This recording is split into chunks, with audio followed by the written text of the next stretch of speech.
Hello, this is John Feldt. This is the weekly water outlook for the South for September 22nd. Well, it's been a really interesting week across the South, or at least parts of the South. As far as the number of rain days through September 20th over the last 7 days, you can see these areas of green and even blue. You know, South Texas and Southeast Texas has really been sort of the area of action as far as tropical moisture this year. Now, the name systems have moved into Mexico, but like I always say, you don't always have to have a name system. A lot of times it's just tropical plumes of moisture that are pushing into the region, or just tropical moisture. And I mentioned in some of my information I sent out about how high precipitable water was, and when you get high precipitable water, that means that potential is there for very, very heavy rain, and that's what occurred this last week. In an area that really needed the rain, it fell, and not just over parts of Texas, but over the Midwest. So it was really a good week for where rain was needed. And you can see, look at West or East Texas, 9 to 12 inches of rain. Now, certainly we didn't get that much rain, but boy, we certainly put a dent in this in a few spots. The entire state actually needs 6 inches or more of rain, except the very west part of Texas, and that was got quite a bit of rain from that Intermountain region rain that produced the floods up in Colorado. But other than that, the eastern part of Texas, parts of Southwest, parts of Arkansas, parts of Louisiana really needed that rain. So where did it rain? Well, look at this. Yellow is 2 inches or more, and the red is 5 inches or more. There were some pockets of 6 inches of rain in Texas, and even areas closer to 10 inches of rain along the immediate Gulf Coast in Louisiana. So fairly widespread rain over the last week. The yellow is 2 inches of rain, so generally speaking, large part of Texas, 2 inches of rain. That spread up into Arkansas as well. Parts of southern Arkansas received that little streak there of red, so excessive rain over that part of the state of Arkansas as well. Further to the north into Oklahoma, still some rain, but it really began to sort of fall apart, the heaviest rain, as it got into parts of Oklahoma, most of Oklahoma, as well as far northern parts of Texas. Now here's a close-up of the heaviest rain. Sort of focus in on the areas of red. That's that 5 to 6 and even as much as 8 inches or more of rain. The dark red is 6 to 8 inches of rain. So you can see here and there over central Texas and eastern Texas and even parts of southeast Texas by Corpus Christi, some of that heavier rain. You can see it also pushed into parts of Arkansas as well. So here's one band right along this axis, a little bit more scattered in this area here, and then more isolated here. So definitely this is all an area that needed rain. It was very welcome in those areas. And in some cases, that 6 inches of rain sort of helped with the drought in that area. So it'll be interesting to see how the drought monitor changes later this week.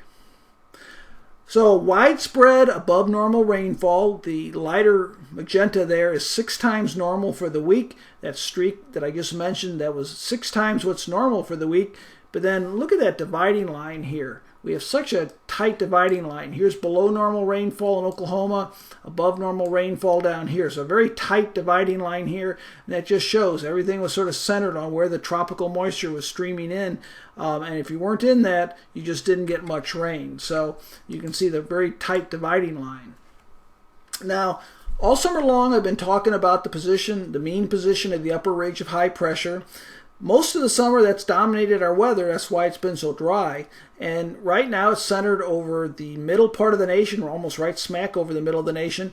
It's not all that intense. It's fairly weak right now, but it does look like the transition over the next 2 weeks will be for the ridge of high pressure to become fairly well established further west again.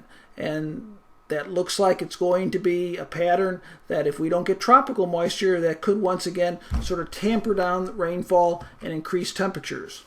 Now before I get to that, let's talk about the tropics.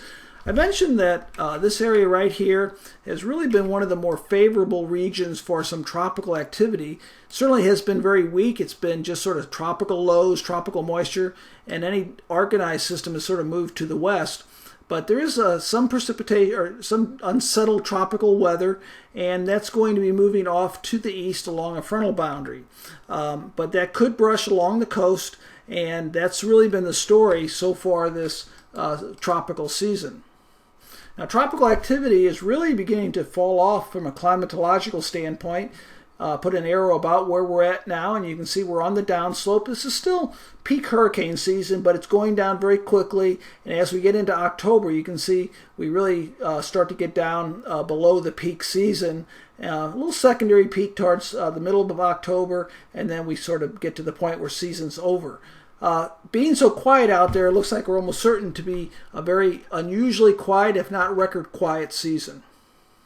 Now, stream flow, the 7-day average stream flow, because we've had an area of drought, this was actually below normal up until the recent rains, and now we are beginning to see some pockets of stream flow in Texas, the areas in blue, which are indicating above normal stream flow. I think those will probably average back down to near normal over the next week or so, and then we'll get back into that trend of generally below normal stream flow. Now, it'll be interesting. This was before the heaviest rain. It'll be interesting to see how this changes. But I did want to again point out from another perspective, the area in red is the extreme drought, and that's right where some of that very beneficial rain fell. So we really couldn't have asked for that rain to fall in an area that needed it the most, and most likely that will bring the drought impacts down quite a bit in the next update, and I'll pass that along to you later this week. So the jet stream this week is generally going to be to our north. We have this pocket of energy right here, and this pocket of energy is going to be moving up towards the northeast, well to our north. This tropical activity is going to be pushing off this way. So generally we're going to be between these type of systems as that position of the high pressure shifts from the central part of the U.S. off to the west. And that's going to be, I think, the transition that we're going to be looking for over the next 2 weeks. This is October 8th, and you can see the area of high pressure now is over the south and the southwest U.S. It extends well to the north, and this is going to be what's going to shut off our precipitation as we get into late October into the late September into the early part of October. So the rainfall forecast this week, it's all going to be associated with the axis of tropical moisture in this frontal boundary. I think we could get some significant rain along the immediate coast, and then it'll taper off further inland, maybe a ½ inch up into the central parts of the state, and then generally pretty quiet. I don't see the push of tropical moisture nearly as strong as last week, and it looks like it'll be moving up towards the east and northeast along this boundary away from our area. So generally speaking, even though there could be some rain over the south, it looks like a pretty quiet week with only modest precipitation. And if I look at the models a little bit further out through October 8th, this is the total amount of precipitation, and we have that streak of with an upper energy this week. That's the one white line in the middle part of the nation. Then we have the streak of tropical activity over the southeast U.S., and pretty much that's it. And it looks like when that high pressure pushes in, it's going to quiet down. So some modest precipitation this week, actually probably averaging close to normal or below normal, and then it looks like it's going to quiet down for week 2. Takeaway points, some precipitation this week, mainly quiet. Ridge building to the west during week 2, otherwise quiet fall weather. Thank you for listening to this week's briefing. I will be talking with you again next week.